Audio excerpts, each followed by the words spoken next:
आपके देखने में कमी है या मेरे अंदर कमी है? ये कमियां सिर्फ और सिर्फ क्यों भगवान में और दरबार में ही निकाली जाती हैं?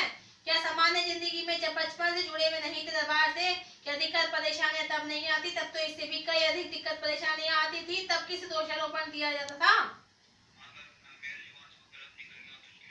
देख बाबू देख, एक बात सुन, मैं तुझे समझा रही हूँ, पहले मेरी बात सुन कि जब तेरे सामान्य जिंदगी में दिक्कत परेशानी थी तब तू किसी कहता था कि ये किसकी वजह से हो रहा है, बता मुझे।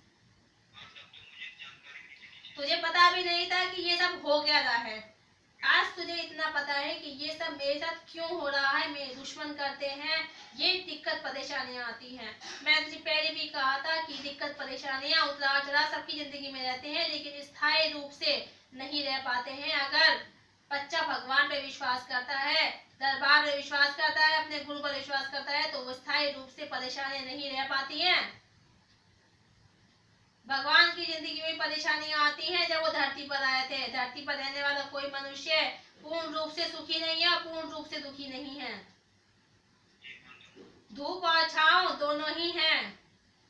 जब धूप आती है सुबह तो सांझ होने पर छांव भी हो जाती है। पूछ पूछ।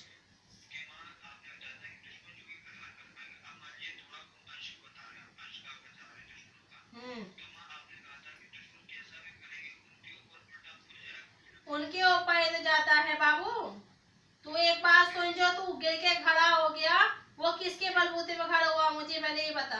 किसने खड़ा किया तुझे? फिर कौन खड़ा करने आया था? पहले तो तू गिरा रहता था, तुझे कोई खड़ा करने वाला भी नहीं आया करता था। यही इसमें ही 10 दिन निकल जाया करते थे, उभरने उभरने में ही। फिर जो आज तू 5 मिनट में 2 मिनट में खड़ा हो गया वो कौन सी शक्ति चल रही थी? फिर मैं कह रही हूँ सच्ची शक्तियां ही होती है जो बचाती हैं आकर।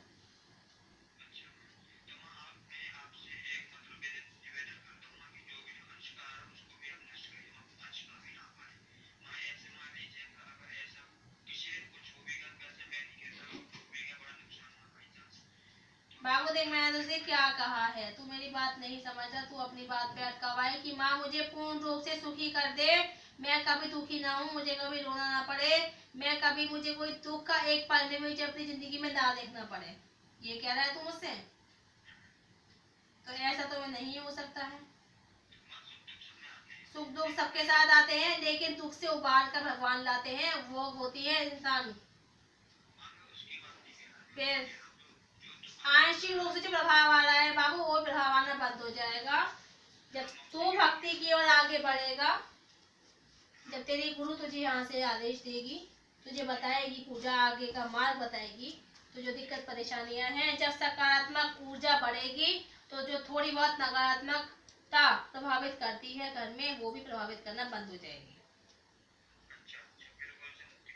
हाँ, मुक्ति मतलब कि वो चीज जब तू घर में पूजा पाठ करेगा, भक्ति करेगा, तो भक्ति हमेशा सकारात्मकता लाती है और नकारात्मकता को दूर करती है। दुश्मन अपने आप पीछे होने शुरू हो जाते हैं।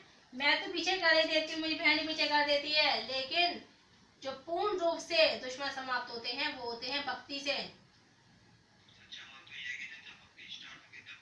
जब वो धीरे धीरे भक्ति बढ़नी शुरू होगी, अभी नहीं शुरू करते और एकदम अंत हो जाएगा दुश्मनों को, जब वो धीरे धीरे सकारात्मक ऊर्जा बढ़नी शुरू होगी घर में, तो उससे फिर धीरे धीरे करके ये जो आंशिक प्रभाव है ये भी पड़ना धीरे धीरे करके कम हो जाएगा। फिर वो कभी कभी पड़ेगा, कभी कभी नहीं पड़ेगा, ऐसा रहा करेगा।